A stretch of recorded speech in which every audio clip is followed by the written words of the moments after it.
President Trump insists his new tariffs will help the U.S. economy. That's despite significant losses reported on the stock market. Now, U.S. stocks suffered their worst single-day loss since the start of the pandemic. And as NBC's Alice Barr explains, world leaders are weighing in as the president is open to negotiations.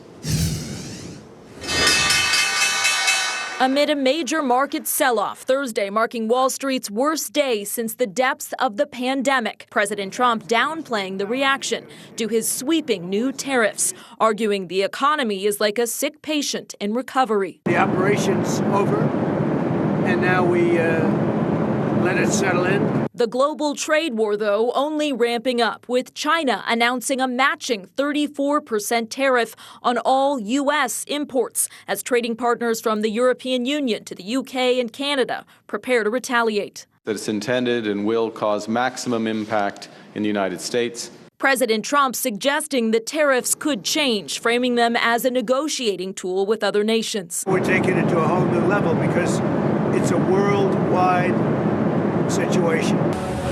The breadth and scope of the administration's tariffs overall rocking many small businesses like Rhoda Auto Repair that doesn't control where parts come from in a global supply chain. It's steel and aluminum that goes into those parts.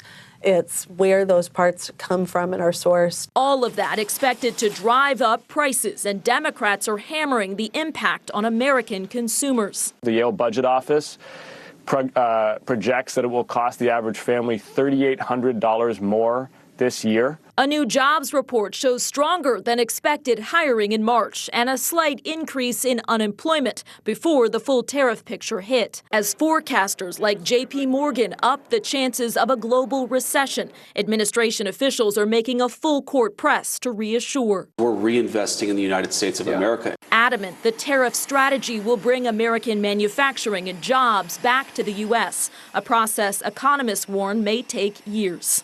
In Washington, Alice Barr, NBC News. And so let's take a look at the markets this afternoon right now. You can see the Dow Jones down 1,600 plus points there. What you're not seeing here listed is the S&P 500 down about 260 points and the NASDAQ down 817. Of course, we'll continue to monitor the stocks and how they're doing as we continue to see a bit of a downturn on Wall Street. And as the tax filing deadline quickly approaches, the number of Americans filing tax returns is falling while extension requests are increasing. As of March 21st, the IRS had received nearly 1 million fewer tax returns compared to the same period last year. The cause of the drop is not clear. However, former IRS officials point to numerous possibilities, including fear of deportation. Undocumented immigrants may be holding back as the Trump administration tries to use IRS data to facilitate deportation. And next on the list, weather disasters such as the LA wildfires and, of course, those affected by Hurricane Helene. Also, confidence in the process. Some taxpayers might feel like they can wait and still get their refunds without issue. The IRS has paid out nearly $180 billion in refunds so far this cycle. That's about $10 billion more at this point last year.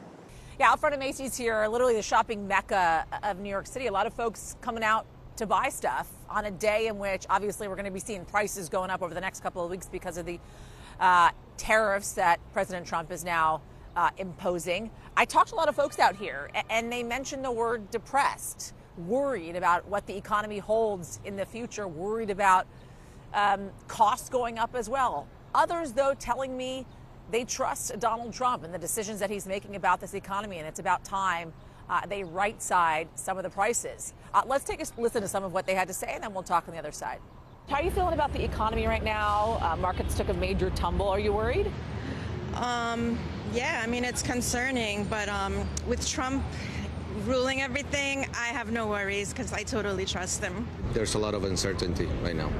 Yeah, there's a lot of said in the news, but we don't know actually how it's going to turn down to like everyday lives.